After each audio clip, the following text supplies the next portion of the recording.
Vamos a hablar con José María Mollinedo en los próximos minutos, secretario general de los técnicos de Hacienda. José María, muy buenas tardes. Buenas tardes. José María, año atípico el año 2020 y declaración de la renta cuanto menos compleja. Desde luego, más de unos en estos momentos ya empiezan a hacer sus cábalas, a echar cuentas y desde luego sabemos que en un año marcado por los ERTE, pues el número de declaraciones de la renta que van a salir a ingresar, es decir, que el contribuyente va a tener que pagar Hacienda, pues en este caso más o menos se está hablando ya de un aumento notable de en torno al 5,7% respecto al año anterior. Se avecina, como decimos, una declaración de la renta algo compleja. ¿Cuáles son, José María, por hablar en términos generales, las principales claves que tenemos que tener en cuenta?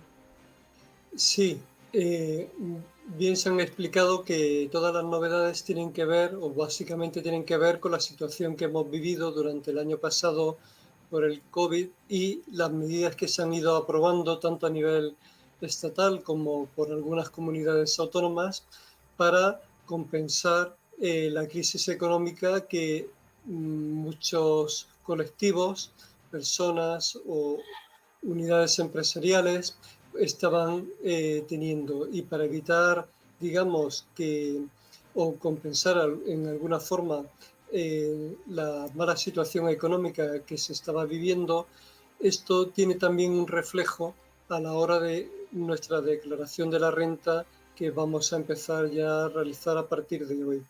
Pero tal vez el primer consejo, y aunque ya lo habéis indicado en esta entrada por vuestra compañera, por Eva Villanueva, también conviene recordar que no por tal de que salga la declaración a devolver, el borrador hay que confirmarlo inmediatamente. Ya a esta hora se habían confirmado más de 500.000 de declaraciones, de borradores. Esto es una precipitación. Nosotros siempre recomendamos para las personas que no son expertas fiscales, que es la mayoría de la población, que junto con el borrador descarguen la misma web el manual de la declaración y repasen el índice. Hay 38 posibilidades de reducir la factura fiscal con normas estatales, más las correspondientes de las comunidades autónomas donde cada ciudadano reside.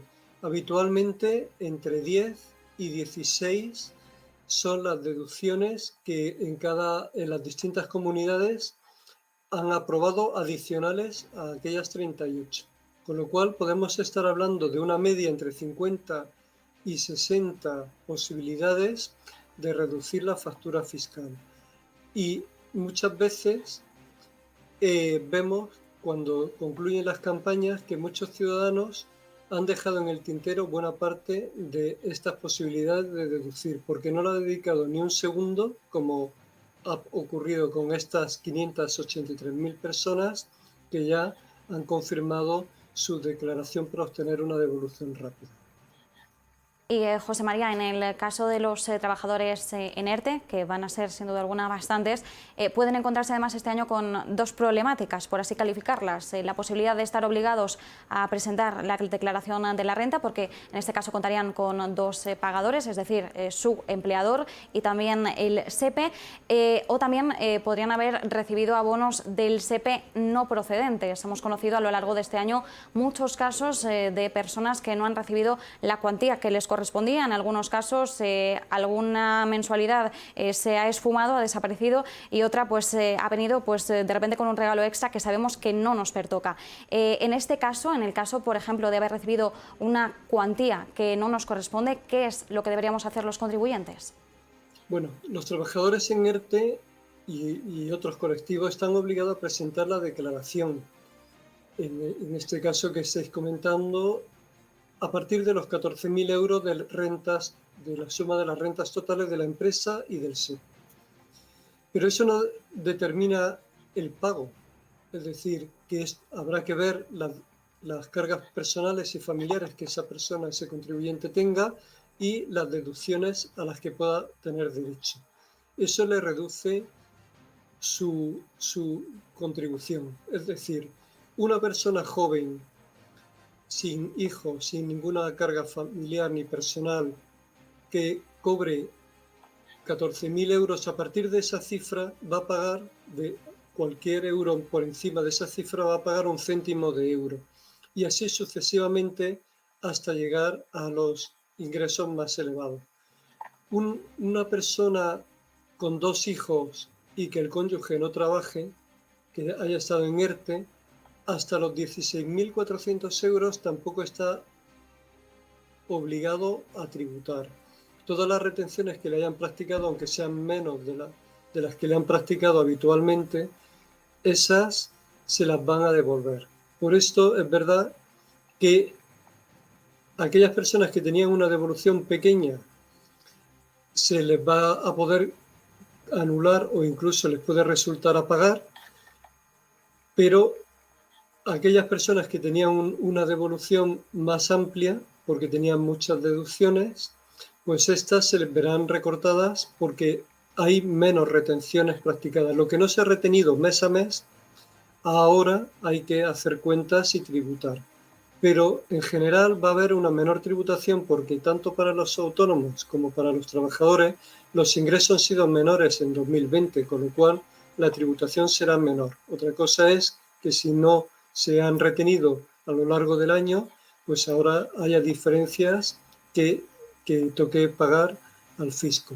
En el caso que comentabais de una persona que haya percibido indebidamente una prestación del SEPE una vez reincorporada a su puesto de trabajo, pero que no el SEPE haya tardado en cancelar esa prestación, pues si esa exigencia de reintegro la ha practicado el SEPE, se la ha comunicado el SEPE en 2020, esto ya estará modificado en su borrador de la declaración. Pero si esta reclamación que haga el organismo de empleo público, de empleo estatal, lo va a hacer en el año 2021, esto estará en los datos fiscales, pero no estará en el borrador. Y conviene modificar el borrador porque si no, se va a tributar por una cantidad mayor. Entonces, aquí el ciudadano que esté en esta tesitura, que haya recibido prestaciones en 2020 indebidas y que se le estén reclamando o se les vayan a reclamar en 2021, puede optar por 2 circunstancias. Si conoce exactamente el importe de lo pagado de más por el SEPE, pues corrige su borrador y puede presentar su declaración. Si no sabe exactamente qué cantidad es, debería esperar a presentar su declaración de la renta al momento en que el SEPE comunique a la agencia tributaria ese reintegro. Actualizando los datos fiscales, verificará ese extremo. Y de esa forma se ahorrará tener que presentar una declaración posterior si no conoce esta cuantía y declara la totalidad de los ingresos que aparece en el borrador de la declaración de la renta. Claro, pero José María, ¿cuánto puede llegar a tardar el SEPE en notificarnos esto? A ver, bien sabemos que tenemos margen, tenemos todavía algunos meses por delante, pero ¿qué ocurre si vemos que se acerca el fin de la campaña de la declaración de la renta y el SEPE no nos lo ha notificado y, pues, por mala suerte no conocemos esa cuantía concreta? Bueno, el SEPE no ha hecho un horizonte para gestionar esto a lo largo de este año. Durante la fase del primer confinamiento y segundo confinamiento se ha centrado sus esfuerzos en abonar las prestaciones a los trabajadores en ERTE, pero a partir de ahora ya está concitando esas diferencias y está reclamándolas. Seguramente antes de que acabe el mes de mayo, la mayor parte de las reclamaciones se habrán ya efectuado, aunque el pago por los trabajadores, ese reintegro, sea en un momento posterior. Pero en el momento en que el SEPE ya detecta ese cobro improcedente, se va a dirigir mediante una comunicación, mediante una carta a ese trabajador, y va a comunicar igualmente a la agencia tributaria la cantidad indebidamente anotada en sus datos fiscales, de forma que ya el contribuyente a partir de ese momento podrá actualizar sus datos fiscales y verá ya anotado la declaración correcta de la renta de trabajo.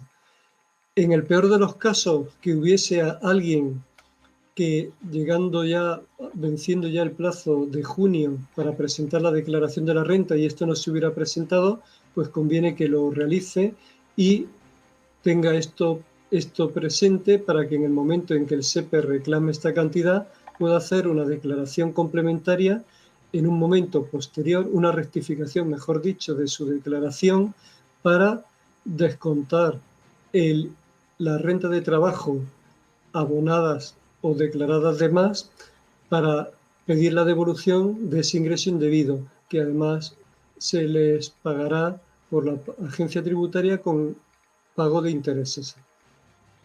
Y José María, aparte de los ERTE, también año marcado por el ingreso mínimo vital. ¿Qué ocurre con los beneficiarios de ese ingreso? ¿Qué es lo que tienen que tener en cuenta? Entendemos que también están obligados a presentar la declaración, pero en este caso, ¿cómo les afecta a ellos? Sí, estas personas, para seguir siendo acreedoras del ingreso mínimo vital en 2021, tienen que presentar la declaración de 2020, de ese ingreso mínimo vital que percibieron en 2020. Toda la unidad de convivencia, es decir, los hijos menores presentarán una declaración conjunta con los padres y los hijos mayores u otros familiares que convivan en ese domicilio presentarán sus propias declaraciones. Pero esto es un requisito, aunque esto no determine la obligación de pago. Estamos en un caso similar a lo que antes comentábamos con los ERTE. Hay una obligación de declarar, pero no de presentar la declaración, pero no significa que haya una obligación de pago. En el caso del ingreso mínimo vital, esto está exento, no tributa. Solamente si hay, junto con el ingreso mínimo vital, renta de inserción u otra ayuda pública que haya recibido de la comunidad autónoma o del municipio para colectivos en riesgo de exclusión social y la suma de todas esas ayudas públicas superen los 11.279 euros, a partir de esa cantidad empezará a declararse el primer euro por el exceso, se declara el exceso. Pero como estamos hablando de personas que son acreedoras de este ingreso mínimo vital, que están en una situación de pobreza absoluta, de pobreza severa, no les va a salir a pagar en ningún caso, tampoco a devolver, porque no tendrán retenciones que devolver. Pero digamos que hay un mecanismo de control del ingreso mínimo vital que es la presentación de la declaración y por eso se le exige a estas personas que la presenten, con las dificultades que para algunas personas que están en esta situación se les puede acarrear, porque algunas personas seguramente pues, no tengan una conexión a internet en su casa, posiblemente no tengan ni siquiera un ordenador en su casa y si tienen un teléfono es posible que no tengan tampoco acceso a internet, con lo cual se van a encontrar con algunas dificultades para elaborarlo y seguramente serán las ONG que le prestan esa asistencia habitualmente quienes le cumplimenten este trámite. Pues vamos a tener en cuenta todas estas claves, estos aspectos en una declaración de la renta que se presenta compleja después de este año atípico 2020, un año marcado por los ERTE y también por la entrada del ingreso mínimo vital. Como decimos, todas las claves resumidas por José María Mollinedo, secretario